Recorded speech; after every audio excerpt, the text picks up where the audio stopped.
공장은 현대차 중남미 핵심 공장으로 2012년에 완공돼 축구장 184배의 넓이에서 2,486명이 근무 중이며 연간 18만 대 이상을 생산하고 있습니다. 끝으로 날씨입니다. 오늘은 장마전선의 영향으로 남부지방에는 많은 비가 내리겠고 제주도와 충청지방, 강원 남부에도 비가 오는 곳이 있겠습니다. 남부지방에는 비가 내리는 동안 천둥, 번개가 치는 곳도 있겠습니다. 내일 남부지방과 제주도, 충청지방은 흐린 가운데 비가 내리겠고 수도권과 강원도에도 낮부터 비가 오는 곳이 있겠습니다. 내일 아침 기온은 전국이 20도에서 25도로 오늘보다 조금 높겠습니다. KBS 1라디오 4시 뉴스를 마칩니다. 지금까지 아나운서 김종현이었습니다. KBS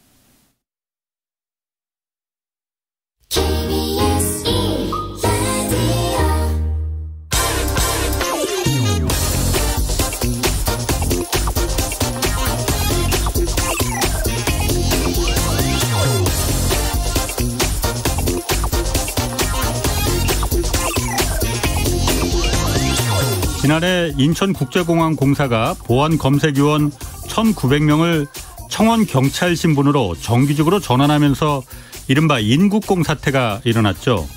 기존 정규직 직원들은 그동안 비정규직으로 일하던 동료들이 정규직이 돼버리면 자신들의 임금과 복지 혜택이 줄어들 것이다.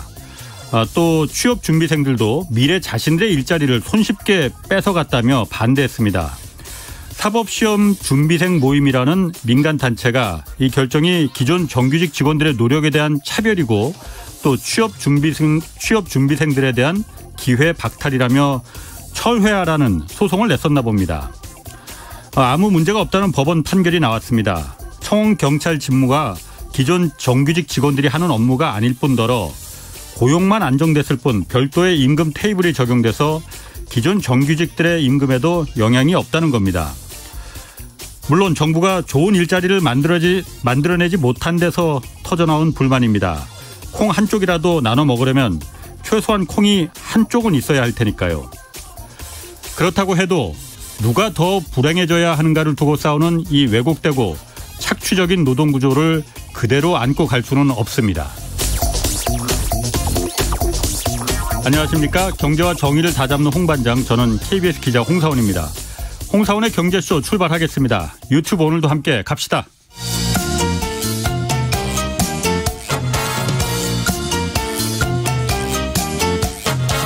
경제는 너무 어렵고 주식은 처음이시라고요? 괜찮습니다. 우리에겐 염불리 염승환 부장님이 계시니까요. 친절하고 정확한 주가 분석.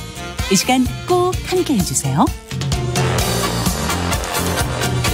네, 염불리 이베스트 투자증권 염승환 부장 나오셨습니다. 안녕하세요. 네, 안녕하세요. 예, 주식 관련해서 질문 있으신 분들 짧은 문자는 50원, 긴 문자 100원이 드는 샵 9730으로 문자 보내주시기 바랍니다. 자, 먼저 말이죠. 유엔 무역개발회의 여기서 한국의 지위를 지금까지 개발도상국에서 네. 이제 선진국으로 변경을 했어요. 그동안 우리는 선진국 지위로다가 인정받았었잖아요. 네, 그죠. 네. 근데 어쨌든 이게 공식적으로 선진국으로 변경됐다고 하는데 이게 네. 어떤 의미가 있는 겁니까? 그러니까 이게 유엔 무역 개발의 일명 웅크타드라고 하더라고요. 예. 이제 그렇게 불리는데 예. 거기에 이제 4개의 그룹으로 나눠져 있는 걸로 알고 있고 예. 개도국이 포함된 게 이제 A 그룹, 선진국이 B 그룹이고 예. 중남미 국가가 이제 C 그룹. 예. 러시아는 이제 동구권 국가들이 D 그룹인데 이게 어떻게 보면 그동안 1964년 만들어진 뒤에 예. 개도국에서 어쨌든 선진국으로 간 역사는 단 한 번도 없다고 하더라고요. 예. 근데 물론 이제 아시아 국가 중에는 일본이 유일하게 선진국에 편입이 돼 있는데 예. 이제 어떻게 보면 한국이 아시아 국가는 두 번째로 여기에 이제 편입이 되게 된 거고. 근데 일본은 원래부터 있었으니까. 그렇겠죠. 근데 한국은 예. 이제 처음으로 이렇게 변경된 국가로 좀 바뀌게 됐고. 근데 이게 예. 바뀜으로 인해서 예. 뭐가 갑자기 수혜를 받고 그런 건 없고요. 그건 없어요? 네, 그런 건 없습니다. 그냥 기분만 좋아지는 건가? 그냥 이제 대외적으로 이제 우리나라 예. 위상이 꽤 올라갔구나. 예. 그런 거고. 오히려 이렇게 되면 좀 보통 선진국들이 개발도상국을 이렇게 지원하기 위해서 만든 또 기구라고 하는데 예. 돈을 또 지원을 할 수도 있는 거거든요. 그러니까 부담금이 늘어날 수도 있는데 네. 이미 경제협력개발기구 OECD에서 6번째로 이제 큰 무역을 위한 원조 공여국으로 이미 지정이 돼 있었대요. 그래서 기존부터 어느 정도 내고 있었기 때문에 이것 때문에 뭐 추가적으로 분담금을 내거나 그런 일은 없다고 합니다. 그러니까 실질적으로 경제적으로 뭐 미친 영향은 뭐 크지 않지만 외교적으로 봤을 때는 의미가 있는 거죠. 우리나라가 어쨌든 이제 공식적으로 인정을 받은 거잖아요. 그동안은 개도국이라 포함이 돼 있었는데 그러니까 기자님 말씀대로 사실 누가 봐도 우리나라가 지금 세계 10위 경제 규모고 G7 정상회의도 단골 손님으로 참석을 요새 하잖아요. 그렇죠. 그런 상황에서 누가 봐도 이제는 개도국보다는 선진국이 맞는데 그래도 공식적으로 인정받은 적은 없었거든요. 근데 이번에 드디어 공식적으로 한번 인정을 받은 거기 때문에 외교적으로 좀 위상이 좀 높아진 게 아닌가라고 보고 있습니다. 그래요? 그 부담이 예전에 제가 그 온실가스 관련해서 좀 취재를 했을 때 그런 얘기를 들었었거든요. 그러니까 이게 우리나라가 중국도 그렇고 온실가스 배출량이 개도국이 배출할 수 있는 허용량하고 물론 더 많이 좀 주겠죠. 그리고 선진국으로 편입됐을 때 그 배출량하고 좀 다르다고 그랬거든요. 그래서 일부러 선진국에 편입되지 않으려고 한다 그런 얘기도 있었는데 그런 건 또 저도 기억은 나는데 정확한 규모는 모르겠는데 그러니까 이제 어떻게 보면 선진국보다 이제 개도국에 있을 때가 좀 더 이제 어떻게 보면 이제 더 할 수가 있다 보니까 그런 얘기도 좀 나왔던 것 같은데 근데 지금은 뭐 꼭 굳이 그런 것 때문에 그렇군요. 우리가 개도국지를 그냥 유지하는 것도 좀 아닌 것 같아요. 왜냐하면 지금 이제 모두가 다 탄소로 좀 가고 있는데 그런 상황에서 뭐 개도국이냐 선진국에 떠나서 모든 나라가 이제 다 탄소 중립으로 가잖아요. 그래서 그런 부분보다는 어쨌든 저는 외교적 지위가 좀 올라갔다는데 좀 의의가 있다라고 좀 생각은 하고 있습니다. 이게 제가 좀 찾아보니까 우리가 그 6.25 이제 한국정전 직후에 1인당 GDP가 $65였다고 그러더라고요. 그때 그 당시에. 그랬나요? 그러니까 그 당시에는 아프리카 케냐보다도 낮았대 우리나라가. 근데 지금 이제 $32,000까지 올라간 거잖아요. 그죠. 엄청난 성장이죠. 그렇죠. 참 진짜. $32,000면 뭐 거의 그러니까. 대단합니다. 진짜. 자, 근데 이게 그 한국 지위가 이제 그 UN 무역개발회의에서는 우리를 이제 선진국으로 변경을 했는데 이게 MSCI 또 선진국 지수라는 게 있다고 해요. 네, 있습니다. 모건 스탠리에서 뭐 이거 하나 봐요. 그러니까 이게 전 세계에 이런 이제 우리나라 코스피 지수가 있잖아요. 그러니까 미국의 다우 지수 뭐 나스닥 그것처럼 전 세계 또 이런 지수를 만들어 놓은 회사가 하나 있어요. 이 모건 스탠리에서 이걸 만들어 놓은 거예요. 전 세계 지수라는 게 뭘 말하는 거예요? 그러니까 이제 그 MSCI라는 지수가 있어요. 지수 안에 그러니까 우리나라도 보면요. 코스피 지수 안에 뭐 코스피 뭐 예를 들면은 뭐 거기에 전기전자도 있고 업종별로 되게 다양하잖아요. 그러니까 MSCI 지수 안에도요. 이게 분류가 돼 있어요. 그 안에도 업종도 있고요. 그다음에 뭐 아시아면 아시아 이런 것도 있고. 근데 MSCI 지수 안에 가장 대표적인 게 세 개로 나눕니다. 선진 지수, 그다음에 이제 신흥국 지수, 그다음에 이제 개발도상국 지수. 이 세 개로 딱 나눠져 있어요. 개발도상국은 이제 옛날 우리나라 같은 케이스죠. 그리고 이제 신흥국은 현재 우리나라가 포함되어 있는 거고, 뭐 중국도 들어가 있고, 약간 이제 뭐 중간 단계 국가들이라고 보시면 좋을 것 같고, 그다음에 이제 선진국은 당연히 선진 지수에 편입이 되어 있는 거고, 이 세 개로 나눠지고 있는데 이거 말고도 또 FTSE 지수가 또 있어요. 이게 뭐냐면 이건 영국의 파이낸셜 타임즈가 만든 지수입니다. 근데 둘 다 비슷해요. 비슷한데 문제는 FTSE는 규모가 좀 작아요. 근데 되게 재밌는 건 한국은 MSCI 지수에는 이 신흥국에 들어가 있잖아요. 그렇다고 그러더라고요. FTSE는 또 선진국에 들어가 있어요. 그때 제가 기억에 2009년도에 아마 편입이 된 걸로 제가 기억이 나는데 FTSE 지수에? 네, 거기는 선진국으로 이미 들어가 있어요. 근데 왜 MSCI에 들어가야 되냐면 자금 규모 차이가 FTSE를 추정하는 자금보다요. MSCI를 추정하는 자금이 4배가 많습니다. 엄청나게 많아요. 자금이. 이게 제가 찾아보니까 MSCI 전체 지수를 추정하니까 이 지수가 뭐 뭘 더 어느 국가를 늘리고 뭐 어느 국가를 줄이냐에 따라서 이게 외국인들이 사고 팔고 하거든요. 그러니까 한마디로 벤치마킹 지수인데 이걸 따르는 자금이 무려 우리나라 돈으로 경이 넘어요. 1경이 넘어요. 그러니까 그 14조 5천억 달러라고 합니다. 그러면은 이제 우리가 1조 달러면은 1,000조 정도 되니까 14조면은 경이 1경이 넘는 거예요. 1.5경 정도. 1.5경 정도. 그 정도 돈이니까 막대한 돈이잖아요. 이 돈들이 이 지수 따라서 그냥 왔다 갔다 하는 거예요. 그러니까 우리나라 기관 투자자가 코스피 200에 뭐 어느 기업이 시가총액 올라가면 더 사고 예. 떨어지면 팔잖아요. 예. 그거랑 똑같은 거죠. 추정을 해가지고. 근데 왜 이게 중요하냐면 MSCI 그 선진 지수가 아니라 예. 그러니까 신흥국이 아니라 우리나라가 선진 지수에 편입이 되잖아요. 예. 외국인 자금이 그냥 기본적으로 62조가 들어온다고 합니다. 그러니까 선진국 지수로 편입이 되면은 외국인 자금이 들어온다. 62조를 그냥 사게 돼 있는 거죠. 사게 된다는 게 무슨 말이에요? 그러니까 그만큼 규모가 커지니까. 우리나라는 신흥국에서 비중을 차지하고 있잖아요. 그런데 그러니까 선진국에 편입된 플레이그라운드가 달라진다 이제 큰 판으로. 네, 그러니까 저기 뭐 예를 들면 학교로 치면 아이비리그로 가는 거죠. 뭐 어떻게 보면 약간 이제 그런 느낌. 그래서 가는 게 유리한 거죠. 그러니까 물론 우리나라가 신흥국에서 빠지잖아요. 예. 빠지면 매도가 나옵니다. 처음에는. 예. 당연히 이제 여기 우리나라가 여기 없으니까 추정하는 자금이 빠져나가는데 대신에 선진국으로 들어가는 순간 이제 62조 원에 달하는 자금이 이제 더 들어오는 거죠. 지금보다는. 아니 그러면은 그 판이 큰 판으로 이제 좀 큰 판으로 가서 이제 우리 그죠. 주식 시장이 좀 활약을 하는 건 이해가 도움이 된다는 게 이해가 되겠는데 아니 우리 시가총액이 세계 8위라면서요. 그런데 8위. 왜 우리가 신흥국에 들어가 있는 거예요? 저도 이게 좀 답답한데 그러니까 FTSE는 이미 편입이 돼 있잖아요. 그러니까 근데 MSCI에서 요구하는 게 몇 개가 있대요. 여러 개가 있는데 근데 그 중에서 이제 전문가들이 얘기하는 가장 큰 문제가 뭐냐면요. MSCI가 제일 요구하는 게 우리나라 외환시장을 24시간 개방하라는 거예요. 개방을 하라고? 우리나라는 지금 외환시장이 아시겠지만 아침 9시에 시작해서 3시 한 40분인가 45분 정도에 끝나거든요. 그리고 닫잖아요, 문을.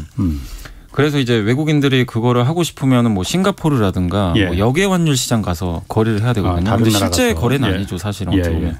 근데 외국인들은 이제 다른 나라처럼 선진국처럼 24시간 개방을 하라는 거죠. 거래할 수 있게. 그러니까 마치 이제 그걸 원하는 거예요. 그러니까 그 MSCI가 원하는 건 그거라고 하더라고요. 근데 이제 우리나라 정부에서는 지금 뭐 문재인 정부가 그렇다는 게 아니라 예전부터 이제 답변을 했던 게 과거에도 이제 기자님도 아시겠지만 우리나라가 IMF 타격을 받았잖아요. 그렇죠. 그러니까 그게 IMF라는 게 뭐죠? 외환시장에 문제가 생겨가지고 그러니까 우리나라는 트라우마가 있는 거예요. 관리가 안 된다. 밤에 자고 있는데 또 무슨 일 나면 어떡할 거냐. 이제 이게 불안한 거죠, 솔직히. 그러니까 갑자기 뭐 헤지 펀드들이 막 공격을 할 수도 있는 거고. 근데 우리나라가 그 정도 체력은 저는 있다고는 보지만 그러니까 정부 입장에서도 이걸 섣불리 허용하기가 되게 어려운 거죠. 제가 그런 이제 기사도 거구나. 예전에 좀 봤거든요.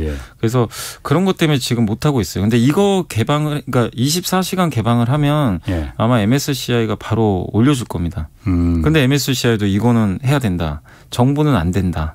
이러니까 지금 안 되고 있어요. 그러니까 몇 년째 계속 이래요. 그럼 개방하는 게 우리한테 유리합니까? 안 하는 게 유리합니까? 외환을 관리하기 위해서. 그러니까 외환 관리라는 게 옛날에는 당연히 우리나라 같은 경우 이제 당연히 트라우마가 너무 크니까요. 또 이런 일이 발생하면 안 되잖아요. 정부 입장도 이해를 하지만 근데 기자님 말씀대로 우리나라가 지금 세계 8위까지 지금 올라온 상황에서 외환시장 개방 때문에 다시 IMF를 간다. 이렇게 너무 걱정할 필요는 저는 없다고 보거든요. 제 개인적으로는. 왜냐하면 이제 우리나라는 이미 덩치가 커졌고 다른 뭐 일부 헤지펀드들이 그거를 뭐 진짜 공격을 해가지고 그 정도로 휘둘릴 나라 같으면 우리나라는 사실 선진국이 아니죠. 그렇죠. 덩치가 작다는 얘기니까. 근데 그런 것들을 만약에 그 하게 됐을 때는 만약에요. 그럼 뭔가 뭐 제도적 보완 장치를 또 마련을 해야 되겠죠. 사실은 뭐 그냥 뭐 어떤 이제 뭐 규제가 있을지는 모르겠지만 그래서 가장 원하는 거는 좀 그런 것 같더라고요. MSCI 표면적으로 뭐 공매도 금지해서 뭐 공매도 1년 동안 금지했잖아요. 그것도 얘기가 나오는데 근데 그거는 사실은 그 전부터 공매도 계속 했었는데요. 아니 그러면은 MSCI 지수에서 우리가 선진국 지수로 편입이 되면은 아까 말씀하신 대로 판이 커지니까 한 62조 원 정도 최대 62조 정도의 그 외국 자본들이 이제 들어오면은 우리 주가 지수를 좀 이렇게 끌어올릴 수 있는 동력이 될 수도 있겠네요. 그럼요. 일단 왜냐하면은 62조면 지금 개인 투자자들이요 작년에 작년 한 해 동안 60조 샀거든요. 작년 한 해 동안. 근데 외국인들은 반대로 거의 한 30조를 팔아버렸어요. 근데 반대로 지금 개인들 계속 사잖아요. 근데 여기에 외국인들이 붙는다고 생각을 해보세요. 그럼 주가 지수는 4천 넘길 가능성도 굉장히 커지고 한 가지가 더 있는 게 뭐냐면 일단 선진국 지수로 이제 편입이 되면 그 외국계 자금도 들어오지만 우리나라가 좀 피해를 보고 있는 게 뭐냐면 신흥국 지수에 자꾸만 누가 들어와요. 이 개발도상국에 있는 나라들이요. 한 번씩 들어옵니다. 들어오면은 여기 지금 정해져 있잖아요. 딱 그 파이가. 네. 그럼 우리나라 비중은 줄여야 돼요. 무조건. 근데 아직 누가 들어오면은. 네. 근데 아직 중국도 다 안 채워졌어요. 중국이 너무 크니까 중국이 들어왔는데 중국도 이제 규모를 다 채워 넣어야 될 거 아니에요. 근데 그걸 단기적으로 해요. 그런데 중국이 그러면 들어올 때마다 조금씩 늘릴 때만 우리나라에서는 매도 폭탄이 나와요. 그렇군요. 네, 그러니까 그런 좀 수급적인 이슈도 있어서 편입이 되는 게 시장에는 좋죠. 그렇겠군요. 네. 송정구님이 아까 그 관련해서 이거 물어봤거든요. 선진국 편입 시에 그러니까 아까 유엔 개발 무역개발회의에서 선진국 편입 시에 탄소 배출권을 줄여야 하는 부담이 들면서 관련주가 그럼 올라갈 수 있나요? 올라간다면 어떤 업종의 관련주가 좀 있을까요? 이렇게. 저는 아니 근데 그게 그 탄소 배출권은 뭐 선진국 개도국 그거보다는요. 이걸 보시는 게 좋아요. 이번 달에 아마 다음 주 같은데 제가 기억에는 유럽에서 탄소 국경세가 결정이 돼요. 탄소 국경세가 뭐냐면 이제 2023년부터 그러니까 예를 들어서 우리나라의 그 철강 뭐 포스코를 예로 들어볼게요. 포스코가 그 유럽에 수출을 하잖아요. 예를 들면 철강을. 지금은 이제 세금을 안 내죠. 근데 유럽의 어떤 A라는 업체에 철강을 딱 수출을 했어요. 그러면은 탄소 배출이 일어났어요. 만약에 그걸 만들 때. 그렇죠. 당연히. 그럼 유럽에서 2023년도에 그 A라는 회사 유통사라고 쳐볼게요. 세금을 부과해요. 야, 포스코에서 지금 1톤에 뭐 한 몇 톤 정도의 탄소가 부과됐으니까 너네가 세금 내. 이런 겁니다. 그러니까 1톤에 5만 원을 내야 된대요. 5만 원 정도. 그러니까 그러면은 이거를 어떻게 하겠죠? 포스코에 전가할 수도 있어요. 당연히 이 업체가. 당연히 너네가 해줘야지. 우리가 반씩 내자고 하든가. 뭐 그럴 수도 있고 아니면 거래를 끊어버릴 수도 있죠. 아니면 탄소 배출 안 하는 회사로 바꿔버릴 수도 있고. 그러면 이제 철강 회사가 피해를 볼 수도 있잖아요. 그러니까 이게 지금 발등에 떨어진 불이거든요. 그러니까 이거는 2023년이 3년부터 3년부터 시행할 거란 지금 이제 이번에 그래서 아마 다음 주엔가 초안이 나온대요. 그래서 최종적으로 아마 10월이나 그때 결정할 것 같은데 될 가능성이 되게 높습니다 지금. 탄소 국경세. 이거는 왜냐하면 탄소 배출 줄이자는 거거든요. 그래서 이거는 뭐 개발도상국이다, 신흥국이다, 선진국 아무 상관이 없어요. 유럽에서 거래를 하고 싶으면 탄소를 줄여야 돼요 무조건. 이거는 모든 나라가 다 해당이 됩니다. 유럽에도 철강 회사들이 큰 그 프랑스 그 무슨 회사인가 그 무슨 프랑스도 뭐 있고 또 중국도 굉장히 반발할 것 같은데 그러면. 근데 이제 유럽에서 그렇게 지금 밀고 나가면 유럽에 수출을 하기 위해서는 이제 방법이 없어요. 탄소 배출을 줄이는 뭐 시설을 만들든지. 그래서 이거는 선진국가 이거의 문제는 아니에요. 모든 나라가 다 해당된다고 보시는 게 좋을 것 같아요. 그렇군요. 자 그리고 다음에 그 내일. 그 삼성전자하고 LG전자 2분기 실적 발표한다고 해요. 네네. 1분기에도 굉장히 실적이 좋았지 않습니까? 네네. 2분기는 어떻습니까 지금? 2분기 실적은 더 좋을 것 같고요. 그러니까 지금 삼성전자가 계속 추정치가 올라갑니다. 원래 처음에 10조 원 정도로 예상을 했어요. 2분기에. 이익이? 영업이익이. 근데 엄청나네. 지금 얼마냐면은 이제 내일 발표를 하잖아요. 추정치가 11조까지 올라왔어요. 야, 분기당 10조, 11조의 영업이익이 나는 회사가 전 세계 몇 개나 되려나요? 이거? 없어요. 제가 어떤 보고서를 봤는데요. 전 세계 시가총액 200조 이상 되는 기업들이 많이 있을 거 아니에요. 근데 그중에 매출액하고요. 그러니까 매출액이 10위 안에 들고 영업이익이 10위 안에 드는 그러니까 동시에 텐텐입니다. 그 기업 중에서 순위를 매겨봤는데 삼성이 4위예요. 전 세계 제가 기억하는 1등이 그 사우디의 그 석유 회사 있잖아요. 아람코가 1등이고 2등이 애플이었어요.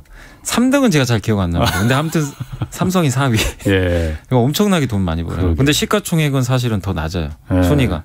근데 그 정도로 돈을 엄청나게 버는 건 사실인데 좀 인정을 못 받고 있죠. 사실 어떻게 보면 약간. 그럼 어쨌든 2분기 지금 실적이 삼성도 그렇고 LG도 그렇고 다 지금 더 1분기보다 더 좋을 거라는 좋을 걸로 예상을 하고 특히 LG전자는 1분기보다는 조금 아마 좀 비수기다 보니까 좀 꺾일 수는 있는데 삼성은 더 좋아집니다. 왜냐하면 삼성은 반도체가 좋아요. 지금 반도체가 계속 올라가가지고 2분기 좋고 근데 둘 다 중요한 포인트는 실적 시즌이 다가올수록 계속 올라가요. 애널리스트 추정을 하거든요. 얼마 나올 것 같다. 근데 다가올수록 계속 올려버려요. 그럼 잘 나온다는 얘기거든요. 그래서 기대보다 잘 나올 것 같은데 내일 그래서 아마 삼성전자는 11조 이상 나올 것 같고요.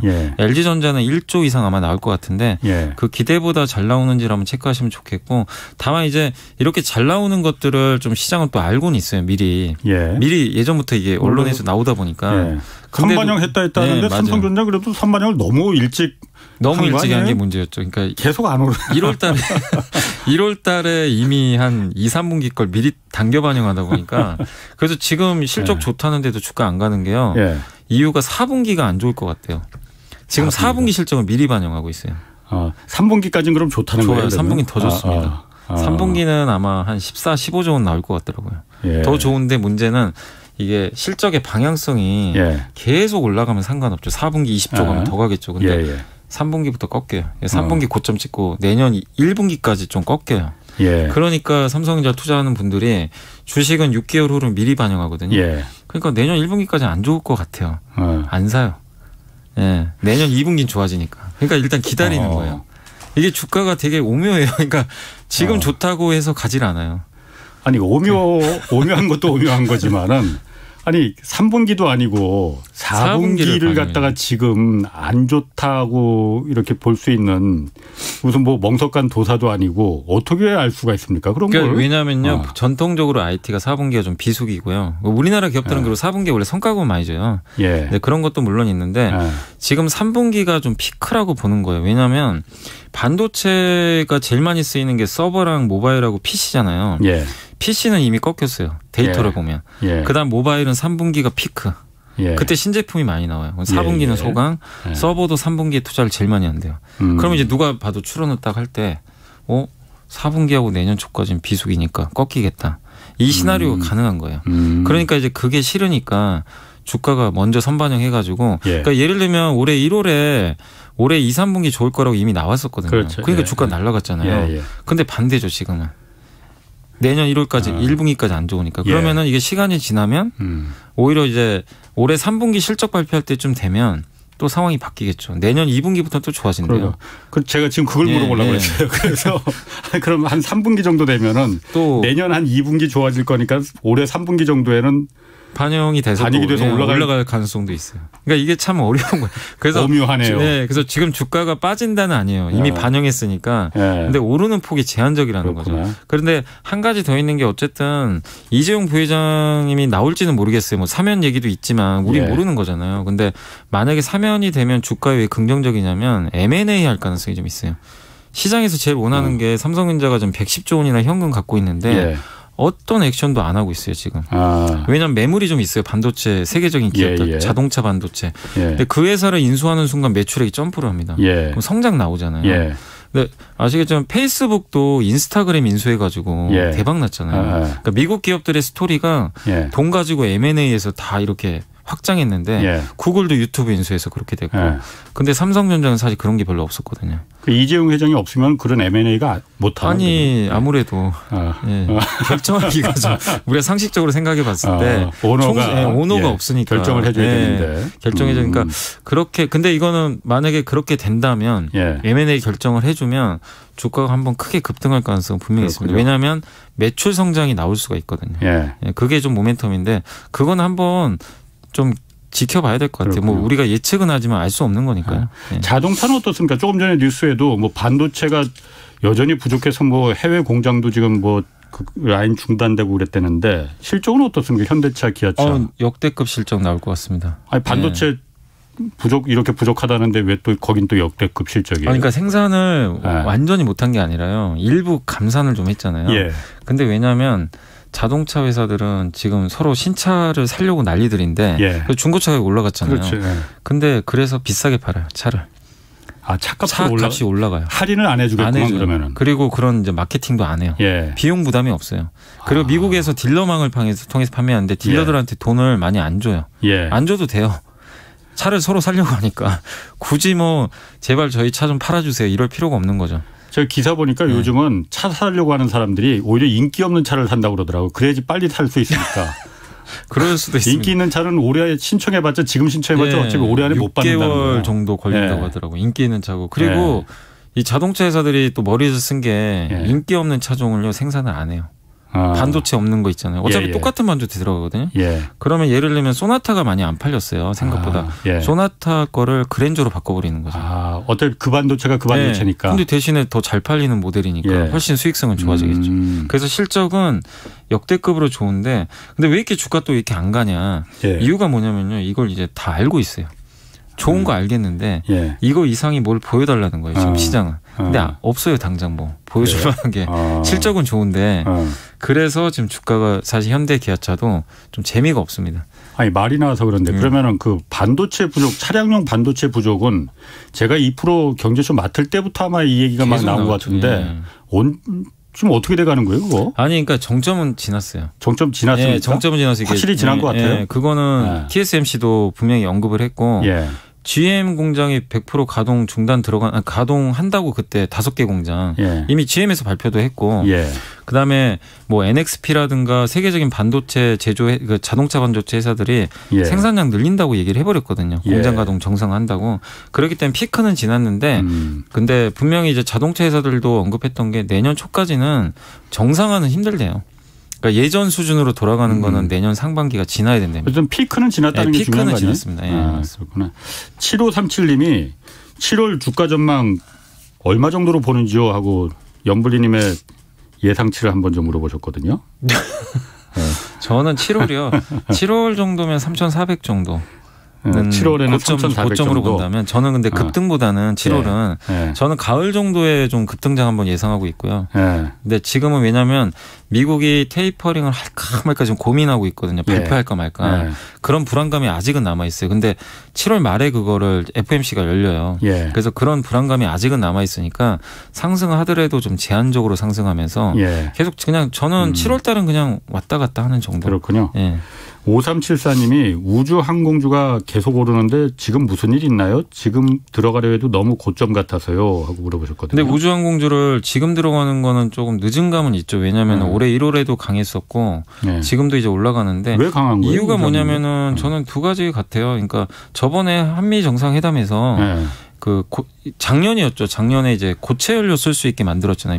미사일 협정 할 때 그 고체 연료 쓸 수 있게 했고 이제 한 가지 더 있는 게 이번에 사정거리를 없애버렸잖아요. 사거리를 없앴으면 우리나라도 이제 이 우주 개발이 좀 가셔야 되니까 그게 하나가 있는 것 같고 그다음에 이번 주 제가 일요일로 알고 있는데 미국의 그 괴짜라고 알려지신 분이죠. 리처드 브랜슨인가요? 버진 갤럭틱이라는 우주 항공 회사가 하나 있습니다. 그 항공산이 있어요. 그 회사가 그 회사 그 CEO가 직접 우주로 나갑니다. 우주선 여행하러? 네, 우주 여행하러. 3분 동안 여행하고 온대요. 무중력 상태 잠깐 경험을 하고 돌아오는 시험 비행인데 그게 하나 있고 그리고 그로부터 9일 후에 아마존의 제프 베이조스 CEO가 이제 사임을 하고 자기 동생 태우고요. 또 한 명의 민간인 태우고 가는 것 같더라고요. 태우고 블루 오리진이라는 이제 그에서 만드는 우주선 타고 로켓총을 쏴가지고요. 역시 우주 비행하고 온다고 하더라고요. 그러니까 뭐냐면 우주 여행 시대가 이제 열린다는 거죠. 그 뭐 한두 푼 드는 것도 아닐 텐데 여행 시대가 열린다고 볼 수 있을라나요? 아니 그런데 이제 그렇게 되니까 주가가 반응을 해버리는 거죠. 이게 뭔가 가능성이 앞으로 그쪽으로 그쪽인가 보다 방향이. 그러니까 왜냐하면 옛날에는 그 기자님이 저보다 더 잘하실 거예요. 체제 경쟁을 했잖아요. 나사하고 그다음에 러시아하고.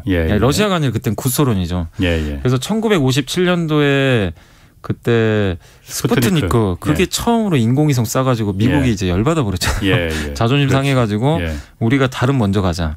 그런데 사실은 우주로 먼저 나간 사람도 러시아인이었죠. 가가린이었네요. 유리 가가린. 그래서 결국에 이제 다른 먼저 미국이 밟았는데 그거는 민간 회사들이 돈을 버는 게 아니잖아요. 그렇죠. 정부끼리 치고받고 싸웠죠. 근데 그 상황에서 이제 나사가 미국의 민간 업체로 이제 넘겨주고 있어요. 야, 너네가 해라. 돈 많이 드니까. 그래서 일론 머스크, 테슬라에 그다음 아마존, 그다음 아까 리처드 브랜슨 이런 사람들이 미국에서 자기 돈 들여가지고 다 띄우고 있어요. 근데 거기서 중요한 게 우리나라가 우주여행 상품을 만들기는 어렵고 한국은 위성은 해요. 근데 인공위성을 지금 미국의 일론 머스크가 스페이스X에서 하루에 막 100개씩 띄우더라고요. 그래서 제가 알기로는 한 1000개 정도 띄운 걸로 알고 있어요. 저궤도 위성을. 그게 뭐냐면 통신위성이에요. 그래서 위에서 위성을 쏴가지고 밑에 그 인터넷, 그러니까 이 안테나 깔아가지고요. 받아서 뭐를 하냐면은 그 6G라 그러죠. 5G 말고 통신위성을 해가지고 통신망을 깔아요. 그러면 인공위성의 장점이 상간 지역에서도 통신이 가능합니다. 그럼 이게 무제한이잖아요. 어떻게 보면은 커버리지가 되게 높죠. 그래서 자율주행이 가능하다고 하더라고요. 그거로다가 차와 전 세계 어디서든. 그리고 이제 위성을 그러니까 이 통신망을 못 쓰는 사람들한테도 혜택이 가고 예. 차도 차끼리 이제 이 주행을 할 때 예. 인공위성 통해서 끊기지 않고 하거든요. 예. 이게 목적이에요. 근데 이거는 우리나라도 할 수 있거든요. 우리나라도 지금 통신위성, 그렇죠. 정찰위성은 이미 만들었고, 예. 그래서 그쪽 사업으로 가는데 10월달에 누리호 발사가 있어요. 발사체. 예, 그 문재인 대통령이 굉장히 좀 그 심혈을 기울이시더라고요. 10월인가요? 10월로 알고 있어요. 누리호. 근데 발사체도 아시겠지만 우리나라가 발사체 그동안 못 만들어가지고 러시아 기술 이용해가지고 발사를 했잖아요. 그렇죠. 거기에 인공위성 태워가지고 보냈는데 이번에 누리호는 순수 100% 한국 기술이래요. 거기 이제 우리나라 그 방산업체들이 만들고 있어요. 그러니까 10월까지 딱 봤을 때 우주여행 스케줄이 딱 나와 있잖아요. 그래서 이제 사람들이 우주 쪽 돈 되겠구나. 이제 이런 스케줄이 있는 거죠. 그리고 문재인 대통령뿐만 아니라 지금 뭐 정치인들도 계속 우주항공에 대해서는 긍정적으로 보는 분들이 많으니까 결국에 이 산업은 정부가 돈을 태우지만 민간 회사가 이제 돈 버는 구조로 가니까 주식시장도 이제는 반응을 하니까 그러니까 옛날에는 주식시장이 반응할 수가 없죠. 다 국가 사업이었으니까. 근데 지금은 이제 민간 이거를 용어로 뉴스페이스라고 그러더라고요. 뉴스페이스. 국가가 하는 거를 올드스페이스. 근데 이제 용어가 바뀌어서 뉴스페이스는 민간이 한다. 그래서 주식시장이 좀 연동이 된다고 보시면. 그래서 우주항공이 민간 시장으로 이게 들어가 버려서 상업적으로 커지니까. 그게 뭐 우주여행할 때 이번에 티켓 가격이 한 2억 3억 정도 한다고 하더라고요. 그 제프 베이조스 뭐 이런 거기 같이 타는데 한 2억인가. 그럼 그거 좀 이거는 뭐 그냥 번외로 그게 좀 그냥 제가 살아생전에 한번 가볼 수 있으려나 그러면은 가실 수 있을 것 같은데요. 그래요? 근데 이제 순서가 올지가 문제네요. 서로 막 가려고 할 것 같아서 가격이 좀 싸져야 될 텐데. 자 이번에는 그 새우가 고래를 삼켰다고 해요. 대우건설이 중흥건설에 그 중흥건설이 우선협상 대상자로 지정이 됐다고 해요. 이거 무슨 의미가 있는 겁니까? 좀 중흥건설이면 지역건설 회사잖아요. 이게 이제 알아보니까 광주 쪽, 호남 쪽 있죠. 광주하고 전남 쪽에서 이제 아파트 분양하는 그 주택 회사로 알려져 있는데 뭐 중흥 S 클래스라고 해서 뭐 손녀는 뭐 많이 나와요. 그 브랜드로 맞아요. 그래서 이제 광주 지역에 아마 아파트가 많이 있는 걸로 알고 있고. 그래서 이제 여기서 이제 다른 거 안 하고 이 뭐 창업주께서 그냥 이제 건설만 했던 것 같아요. 한우만 파가지고 회사를 일궈놨는데 일단 이 기업이 지금 계열사가 37개 정도 되긴 하는데 전체 매출액이 3조 원이 넘고요. 자산총액이 9조나 돼요. 결코 적은 회사는 아니더라고요. 굉장히 큰 회사인데 현금도 일부 있는 것 같고 근데 이 기업이 대우건설 인수전에 뛰어들어서 가격을 이제 가장 비싸게 이제 그 써내가지고 대우건설이 이제 입찰에 이제 성공을 하게 됐는데 이제 이게 2.1조 원 정도로 지금 이번에 인수가 되는 것 같더라고요. 근데 원래 처음에는 2.3조 써냈다고 하는데 그게 좀 깎아달라고 그랬나 봐요. 기사를 보니까 산업은행 측에 좀 깎아달라고 했는데 산업은행이 지금 대주주죠? 네, 대주주입니다. 그래서 대우건설에. 이게 사실은 그 2006년도에 금호그룹이 인수를 해가지고 경영난에 빠져가지고 2011년도에 산업은행으로 매각이 됐어요. 뭐 어쩔 수 없이 매각한 거죠. 기업이 이제 힘들어지니까. 그래서 주인을 못 찾다가 2018년도에 호반건설에 넘어갈 뻔했는데 그때 호반건설도 이제 중단해가지고 또 그대로 이 상태가 유지되다가 이번에 이제 산업은행에서 본격적으로 작업을 걸어가지고 한 건데 왜냐하면 대우건설의 가치도 지금 굉장히 많이 올라갔고 요새 건설 경기 워낙 좋잖아요. 돈도 잘 벌고 그래서 지금 타이밍이 맞아서 이제 매각을 하는데 왜 그러면 깎아줬냐 뭐 이런 얘기도 나오는데 어쨌든 이제 산업은행 입장에서는 빨리 좀 매각하는 게 맞지 않냐. 너무 주인이 산업은행은 솔직히 은행이기 때문에 국책기관이니까 사실은 기업이 없는 거죠. 이 대우건설은 그동안 어떻게 보면 정부 지원만 받았으니까. 근데 대우건설 입장에서도 민간 기업으로 넘어가는 게 맞거든요. 그게 이제 당연하죠. 자본주의 사회에서는 맞는 거니까. 근데 이제 대우건설 주가에도 오히려 안 좋게 작용하더라고요. 그러니까 주가 빠져버렸어요. 왜냐하면 모르겠어요. 이게 덩치가 더 작은 회사가 인수해서 그런지 모르겠는데 중흥건설이 인수한다고 하니까 이제 오히려 주가가 좀 빠지는 그런 흐름이 나왔는데 또 중흥건설이 이제 우려하는 건 그거예요. 물론 돈도 있고 이런 건 좋은데 금호그룹이 자기보다 덩치 큰 대우건설 인수해가지고 엄청 안 좋아졌잖아요. 근데 중흥건설도 또 그렇게 되면 어떡하나. 시너지 효과가 과연 날 거냐. 이런 우려들도 좀 일부 있는 것 같긴 하더라고요. 중흥건설에서는 그럼 대우건설을 자기보다 큰 형님 회사를 인수하면은 무슨 이득이 있는 겁니까? 아니 일단 이게 있죠. 왜냐하면 중흥건설은 국내 사업을 하잖아요. 그렇죠. 대우건설은 아시겠지만 해외도 하지. 아프리카 최강자입니다. 그래요? 아프리카 사업에 굉장히 강해요. 예. 그래서 아프리카 건설할 때 대부분 수주 많이 따냈고 뭐 나이지리아 LNG 플랜트라든가 중동에서 수주 간간히 따내잖아요. 예. 그러니까 해외 매출이 하나 들어오고요. 예. 그다음에 대우건설은 아시겠지만 그 프루지오 아파트 브랜드가 있잖아요. 그렇죠. 그런데 재건축 조합원들이 좋아하는 브랜드 중에 하나입니다. 예. 뭐 레미안도 있고 자이도 있고 이편한 세상. 그다음에 뭐 여기 프루지오도 굉장히 높은 순위인데 예. 지금 우리나라에서 가장 부동산 시장이 뜨거운 데는 당연히 수도권인데 중흥도 수도권에 가고 싶겠죠. 공격적으로 하고 싶겠죠. 근데 밀려요. 브랜드에서 밀려요. 안 돼요. 근데 대우건설을 인수하는 순간 서울에 뛰어들 수가 있는 거죠. 서울 재건축 시장에서 한번 해볼 만한 거죠. 그러니까 서울에 뛰어들고 싶은 이 중형 지방 건설사들이 굉장히 탐냈다고 하더라고요. 대우건설을. 인수를 하면 수도권에서 영업을 할 수가 있거든요. 근데 자금이 좀 비싼 걸 떠나서라도 그러니까 제가 봤을 때는 그 두 가지 목적이 큰 것 같고 그리고 당연히 덩치가 커지잖아요. 중흥건설이 지금 만약에 이걸 인수를 하게 되면 중흥건설이 지금 35위거든요. 건설사 순위 중에. 근데 이거 인수하면 세 번째가 돼요. 3위가 된다. 1위가 삼성물산, 2등이 현대건설이거든요. 바로 3위로 뛰어듭니다. 뭐 GS건설, 대림산업 제끼고 올라가 버려요. 그러니까 덩치가 또 커지는 것도 효과가 있는 거고. 그럼 덩치가 커지고 또 그 프루지오라는 그 브랜드를 갖다가 취득할 수 있고 또 해외 건설 이런 부분도 이제 그 어떤 망이 네트워크가 얻어지는 건 맞는데 그 정도 얻기 위해서 2조가 넘는 돈을 쓴다는 게 그러니까 이게 수지타산이 괜찮을까? 그리고 중흥건설이 그 정도 자금이 중흥건설이 어느 정도 자금 여유가 있는지 모르겠으나 그 정도 돈을 쓰고 인수할 정도로 큰 자금력이 있을까라는 의심이 좀 드네요. 그러니까 일단은 지금 2조 원이 넘는 자금을 이제 한꺼번에 써야 된다고 지금 하는데 이렇게 되면은 현금을 다 써야 된다고 하더라고요. 그래서 일부 지금 그때 기사를 보니까 자금이 100% 있는 건 아닌 것 같더라고요. 그래서 일부 차입을 해야 된대요. 일부 근데 금액은 정확하게 안 나왔어요. 얼마를 뭐 1,000억 단위인지 모르겠는데 근데 중흥그룹에서는 뭐라고 했냐면 내년까지 영업 현금 흐름이 나오니까 그 빌린 돈은 충분히 갚을 수 있다. 이런 식으로 언급을 했는데 그거는 이제 뭐 내년에 또 두고 봐야 되겠지만 일단은 내년까지는 상환할 예정이라고 합니다. 이 빌리는 돈에 대해서는 대우건설을 인수할 때. 그래서 사실 금호그룹이 그러니까 예전에 금호그룹이 되게 위험해졌던 게 금호그룹이 그때 당시에 6.6조 원 정도로 제가 인수한 걸로 알거든요. 근데 이제 자기 돈도 들여서 했고 빌리기도 했는데 그 4조 원 정도를 FI라고 하죠. 재무적 투자자한테 빌린 거예요. 근데 이제 재무적 투자자들은 이제 풋백 옵션 조항이라 그래가지고 걸어버린 거죠. 나중에 우리가 원하는 시기에 너네가 대우건설 이 가격에 사줘. 우리한테 갚으란 얘기죠. 그걸 풋백 옵션이라고 풋백 옵션이. 그래서 그게 독소 조항인데 걸려버린 거죠 거기에. 그래서 이제 이걸 갚아야 되는데 못 갚는 거죠. 아니 4.4조 원은 어떻게 갚아요? 당시에 그리고 2008년 금융위기까지 터져버리니까. 금호그룹이 완전히 힘들어졌죠. 돈도 없고. 그래서. 그래서 산업은행한테 어쩔 수 없이 그냥 넘겨버리는. 그러니까 이걸 매각을 안 하면 이제 부도날 수도 있으니까. 근데 이제 그 정도는 아닌 것 같아요. 중흥건설은 현금은 있으니까.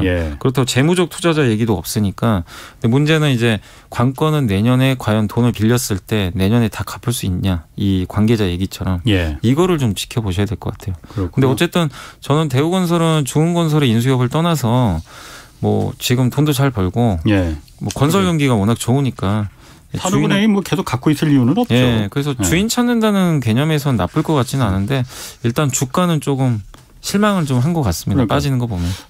제가 만약 대우건설 직원이라 하더라도 뭐 중흥건설을 뭐라고 폄하하는 건 아니고 조금 더 우리보다 큰 그야말로 좀 그죠. 유명한 그런 회사가 인수했으면 더 좋았겠다 이런 생각이 들 것 같아요. 아마 뭐 현대건설도 있고 GS건설도 있고 많잖아요. 근데 아마 거기가 인수하기 좀 어려운 거는 또 독과점 문제가 있을 수도 있으니까. 덩치 큰 회사들이 합쳐버리면 그래서 아마 이번에 못했던 거 아닌가 좀 추측은 하고 있습니다. 자, 하반기에 이제 카카오뱅크하고 카카오페이 이거 공모주 대어로 꼽히고 있어요. 마침 8889님이 카카오페이 이거 상장되면 미래가치 어떻게 될까요? 장기 보유 의미가 있을까요? 하고 먼저 물어보셨거든요. 이거부터 좀 답해 주시고. 그러니까 저는 이게 주주분들이 한번 냉정하게 판단해 보세요. 그러니까 카카오가 좀 다른 거랑은 다른 점은 예. LG 에너지 솔루션, 뭐 SK 이노베이션도 막 분할 막 얘기 나오는데 예.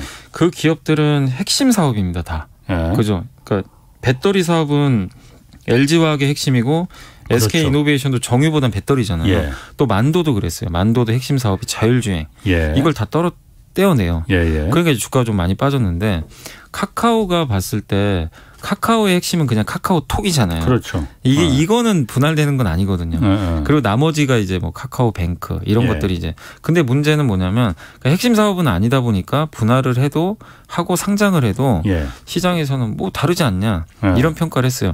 근데 이게 개수가 너무 많아요. 카카오뱅크만 상장하는 게 아니라 저번에 게임즈 상장했죠. 그렇죠. 카카오페이 있죠. 카카오엔토도 있고요. 그다음에 또 카카오페이지 웹툰 하는 게 있고 그다음에 또 카카오 모빌리티도 있어요. 너무 많아요. 계열사가. 근데 이 기업들이 다 상장합니다. 차례차례로. 차례차례. 그러면은 그럴수록 조금씩이라도 지분 가치가 떨어져요. 카카오의 그렇겠네. 가치는. 이거는 그렇겠네. 어쩔 수 없는 거잖아요. 누가 봐도 인정할 수밖에 없는. 그러면 상장을 할 때마다 주가에 부담이 될 수밖에 없다는 거죠. 저는 제 생각엔. 그래서 한번 잘 고민을 어떤 주가에 그러니까 카카오 주가에. 본 주가에. 예. 왜냐하면 카카오가 지금 상장이 돼 있는데 지금은 다 갖고 있잖아요. 자기가. 근데 상장을 하면 이거 떨어져 나간단 말이에요. 지분이 희석돼요. 예를 들면 100% 갖고 있는 회사인데 상장하면 최소 70%만 갖게 되거든요. 30%는 시장이 풀려요. 그러면 50%까지 내려갈 수도 있어요. 더 팔아버리면. 그러면 100이란 내가 완전히 내 자식이었는데 절반은 이제 내 게 아닌 거예요. 예를 들면 절반은 남의 게 돼요. 나의 회사가 반이 딱 나눠져 버리는 거죠. 아니, 그래서 지주회사 할인 들어가요.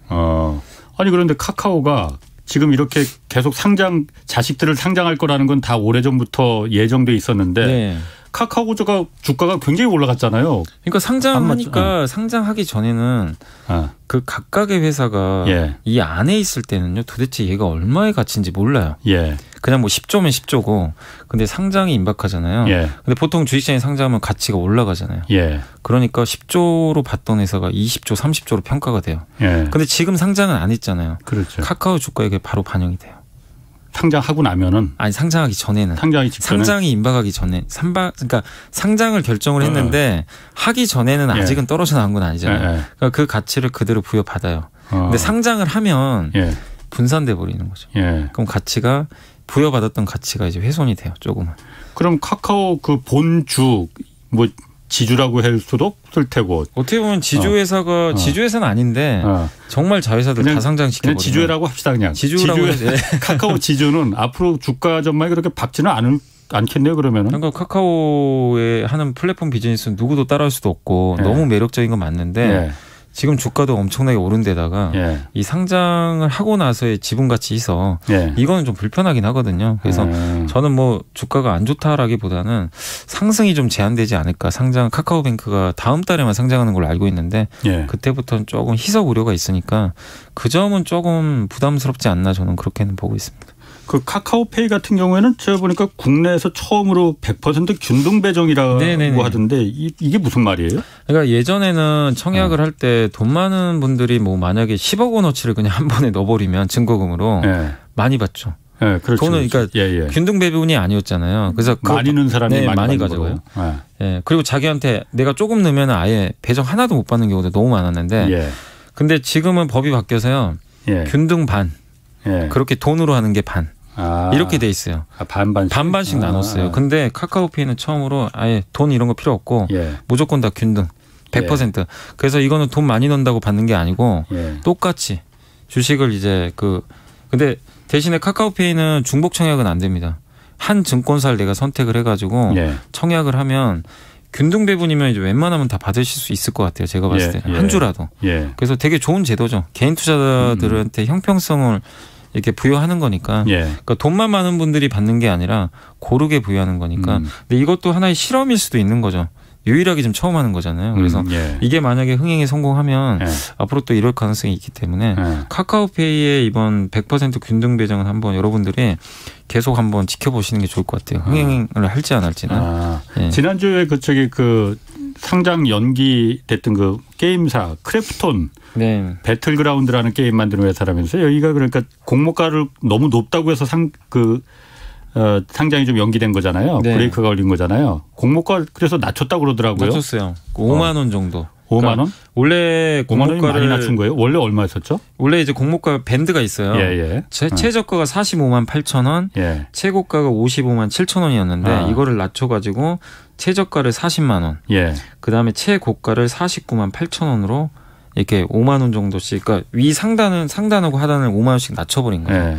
그렇게 해서 이제 결정이 됐는데 이거 가지고도 뭐 이게 뭐 낮춘 게 5만 원 정도면 의미가 있냐 뭐 예. 이런 얘기도 있긴 있는데 예. 어쨌든 일단 낮추긴 낮췄습니다. 크래프톤 입장에서는 낮췄고 그래서 시가지 공모가 밴드 이제 자금 규모가 5.6조 원에서 예. 4조 3천억으로 바뀌었어요. 그러니까 회사 입장에서는 받을 수 있는 자금이 줄어들게 되는 거죠. 공모가에 따라서 시총이 결정되잖아요. 예. 그러면 왜냐하면 회사 입장에서는 그러면 공모가가 높을수록 돈을 많이 받아요. 그렇군요. 많은 조달 받는데 어쨌든 예상 시가총액은 19조 원에서 24조 원 정도로 지금 예상을 하고 있습니다. 예, 잠깐만요. 지금 산사태 위기 경보 단계에 따른 주의사항입니다. 고지가 왔네요. 정치 전선 영향으로 누적 강우가 많고 앞으로 많은 비가 예보돼서 산사태 발생이 우려되는 상황입니다. 산림과 가까운 야외 활동 자제하고 산사태 취약 지역 주민 그리고 방문객 등 산지와 인접해 있으신 분들은 안전한 곳으로 이동해 주시기 바랍니다. 집중호우 시에 산지와 인접한 주택에 머무르지 마시고 산으로부터 떨어진 안전한 친인척 집이나 마을 회관 등으로 이동해 주시기 바랍니다. 자, 산사태 지금 비가 많이 오는 것 같아요. 남쪽에. 그러니까 조심하시기 바라고요. 그리고 또 이런 질문들도 있어요. 투자자들이 공모주 청약 위해서 다른 주식을 팔면서 증시가 좀 단기적으로 하락할 수 있다. 왜냐하면 7월 말 8월 초에 공모주 청약이 잔뜩 몰려 있다면서요. 그래서 이 시점에 단기적으로 좀 주식시장이 하락할 수 있는 거 아니냐. 뭐 이런 진단이 있던데 이 점은 어떻게 보십니까? 이건 뭐 충분히 가능하고요. 그러니까 흥행이 얼마나 될지 모르겠지만 청약 자금이라는 것도 한정돼 있으니까 만약에 내가 돈은 한정돼 있는데 너무 카카오뱅크가 받고 싶다. 이런 분들은 가지고 있는 주식을 팔아버릴 수도 있거든요. 그리고 팔고 공모주 청약했다가 나중에 다시 사겠죠. 실제로 SKI 테크놀로지 공모주 청약하기 전에 시장이 좀 빠져버렸어요. 청약 그것 때문에. 실제로 그때 청약 자금으로 쏠리면서 시장이 좀 많이 흔들렸습니다. 당시에 진짜로. 그렇기 때문에 대여급 같은 경우는 증시에 약간 영향을 줄 수밖에 없는 것 같아요. 그러니까 그 부분은 약간 흔들릴 수는 있습니다. 그래요? 실제적으로.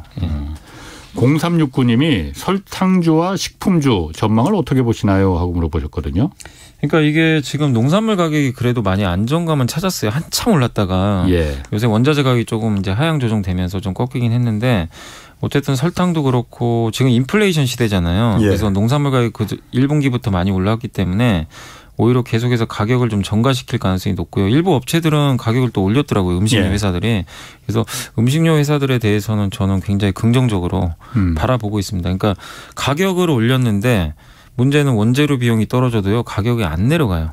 한 번 인상하면 안 내리잖아요. 그래서 이게 마진이 증가하겠죠. 그래서 저는 음식료주에 대해서는 조금 좋게 보고 있는데 다만 음식료를 보실 때 이 두 가지가 있어요. 가격을 올릴 수 있는 업체가 있고 못 올리는 업체가 있어요. 근데 라면이 대표적이에요. 라면은 참 올리기가 어려운 것 같더라고요. 오뚜기가 2008년부터 아직도 못 올려가지고 진라면은 그대로 지금. 그러니까 좀 억울할 수도 있는데 아니 남들 다 올리는데 왜 우리 못 올리냐. 오른 것 같은데. 근데 라면 값을 못 올리는 이유가요. 그러니까 이게 서민들 저항도 심하고 그러니까 신라면 같은 거 못 올린대요. 그래서 뭘 만들냐면 아시겠지만 신라면 블랙. 그러니까 대신에 다른 제품을 만들어서 가격 올려버리는 거죠. 근데 기존 제품 베스트셀러는 못 올린대요. 그래요. 이게 저항이 되게 심한가 봐요. 근데 당연히 라면 3사는 올리고 싶겠죠. 그래서 올해 하반기에 올린다는 얘기는 있는데 워낙 쉽진 않은 것 같습니다. 그럼 긍정적인 거에 반해서 그러면은 연불리님께서 보시는 지금 요즘 시기에 좀 안 좋은 분야들은 어떤 게 있습니까? 그러면은 안 좋다기보다는 이제 좀 지금이 제일 좋은 걸 저는 좀 조심해야 된다고. 항상 주식 투자할 때 지금 최악인지 뭔지 항상 찾아보거든요. 더 이상 나쁠 게 없는 거. 근데 너무 좋은 것들이 있어요. 올해 1월 반도체가 그랬잖아요. 근데 지금 너무 좋은 게 대표적인 게 저는 컨테이너선. 해운사 같아요. 지금도 너무 좋아요. 내리막이 없어요. 오르막이 지금 계속해서 내리막이 있을 거라 이거죠. 근데 하반기 되면 뭔가 공급이 정상화될 것 같아요. 그러니까 해운 업종이 올라간 이유도 운임지수가 가장 올라간 이유도 모든 게 다 비정상이었잖아요. 예. 원자재 공급도 안 되고 배도 없고. 근데 아시겠지만 모든 건 다 정상화되거든요. 예. 비정상은 다 정상화되게 돼 있어요. 예. 시간의 문제지. 예. 그러면은 가을 이후부터는 그런 것들이 정상화되면 예. 적재 현상이 해소되면 예. 운임지수는 꺾이겠죠. 그래서 그런 거라든가 아니면은 뭐 진단 키트 같은 회사들. 예. 지금 델타 변이 바이러스 때문에 한번 확 움직였잖아요. 예. 이런 쪽도 결국에 바이러스가 백신에 의해서 잡히면 예. 수요가 줄 거 아니에요. 예. 그러니까 코로나 관련 기업들 일부 수혜주들이라든가 이런 쪽들이 지금은 좋긴 하더라도 오히려 너무 좋을 때 조금 그렇군요. 우리가 미래를 좀 생각하면서 좀 리스크 관리할 필요도 있지 않나 그렇게 생각하고 있습니다. 8326님이 그래서 한국조선해양 수주도 많이 했는데 왜 주가가 계속 내려가는지 이렇게 물어보셨는데 그게 바로 지금 말씀하신 지주사 같은 거예요. 아까. 예. 아니 한국조선해양은 예. 해운사랑 반대고요. 예. 배를 지금 수주를 많이 받아요. 예. 배가 없어가지고. 근데 LNG 선박도 앞으로도 많이 받을 거고 예. 8월인가 9월 되면 아마 카타르가 LNG 선 발주를 많이 할 것 같더라고요. 예. 좋은데 한국조선해양도요. 그 약간 지주회사예요. 예. 밑에 자회사 4개를 갖고 있어요. 예. 3개인가 4개. 근데 그 회사들이 상장한대요 또. 그러니까 주가가 안 갑니다. 그러니까 우리나라에서 참 그게 좀 불편한 이슈인데 자꾸 똘똘한 기업들이 상장을 예. 하니까 예. 지주회사가 피곤한 거죠. 예. 지분 가치가 희석돼서. 그런 그래서 좀 안 갑니다. 지금 요새 한국조선이. 알겠습니다. 7920님이 연볼리님 책 잘 읽고 있다고 전해주셨습니다. 오늘 감사합니다. 좀 질문을 더 받아야 되는데 네. 오늘 시간이 다 돼서 여기까지만 가겠습니다. 자, 지금까지 염승환 이베스트 투자증권 부장 함께했습니다. 네, 오늘 여기까지 하겠고요. 저는 내일 다시 찾아뵙겠습니다. 지금까지 경제와 정의를 다잡는 홍반장 홍사원의